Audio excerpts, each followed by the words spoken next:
নির্বাচনকে কেন্দ্র করে একটি মহল, একটি গোষ্ঠী, কিছু ইসলামিক দল, নতুন দল, তারা এখন পর্যন্ত বিভিন্ন ষড়যন্ত্রের ভিতরে লিপ্ত রয়েছে। আমরা গতকালকে একটি ঘটনা দেখেছি, মিটফোর্ডের সামনে যে হত্যাযজ্ঞ, বিএনপি এই হত্যাযজ্ঞকে তীব্রভাবে নিন্দা জানায়। হত্যাযজ্ঞকে কখনোই সমর্থন করি না। সে যদি আমার দলের লোক হয়, তাকে আইনের আওতায় এনে তার বিচার করা হবে। আমরা কোনো প্রকার এই হত্যাযজ্ঞ, এই বিশৃঙ্খলা, এই অন্যায়কে কোনোভাবে আমরা মেনে নিব না। এদেশের সাধারণ মানুষ মেনে নেবে না। কিন্তু এই হত্যাযজ্ঞকে কেন্দ্র করে ইসলামিক দল, নতুন দল, কিছু ষড়যন্ত্রকারীরা আবার নতুন করে ষড়যন্ত্রের জাল বোনার চেষ্টা করছে, অপরাজনীতি করার চেষ্টা করছে।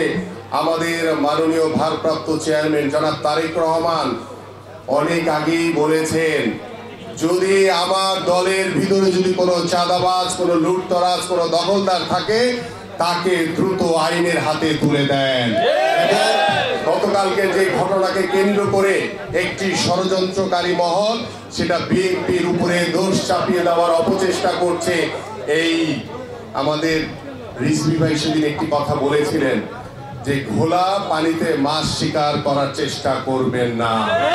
আপনারা জনগণের প্রতি আপনাদের আস্থা নাই, জনগণ আপনাদের প্রতি আস্থা রাখে না, আপনারা সেটা বুঝে গেছেন। এই জন্য ওই নতুন দল আর ওই ইসলামিক দল তারা বিভিন্ন ষড়যন্ত্র করে আবারও দেশের ভিতরে অস্থিতিশীল অবস্থা তৈরি করার অপচেষ্টা করছে। আপনাদের কাছে আহ্বান করব, আপনারা সকলে সতর্ক থাকবেন, আপনারা ঐক্যবদ্ধ থাকবেন, সকল ষড়যন্ত্র মোকাবেলা করে আগামী ফেব্রুয়ারিতে ইনশাআল্লাহ অবাধ, সুষ্ঠু, নিরপেক্ষ নির্বাচন হবে এবং সেই নির্বাচনের মাধ্যমে দেশে জনগণের সরকার প্রতিষ্ঠিত হবে এবং সেই জনগণের সরকার বাংলাদেশের জনগণের কাছে জবাবদিহিতা করবে এবং সেই জবাবদিহিতার মাধ্যমে আমরা একটি অবাধ, সুষ্ঠু রাজনৈতিক পরিবেশ তৈরির মাধ্যমে যাতে ভবিষ্যতে কোনো স্বৈরাচারের জন্ম না হয়, ভবিষ্যতে যাতে আমরা বাংলাদেশের মানুষের গণতন্ত্রের পক্ষে আমাদের যে অবস্থান, সেই অবস্থানকে সুদৃঢ় করে ইনশাআল্লাহ আমরা বাংলাদেশে একটি মানবিক বাংলাদেশ হিসেবে গড়ে তুলতে পারবো, এই প্রত্যাশা ব্যক্ত করে আমি আমার বক্তব্য শেষ করছি। সবাইকে ধন্যবাদ।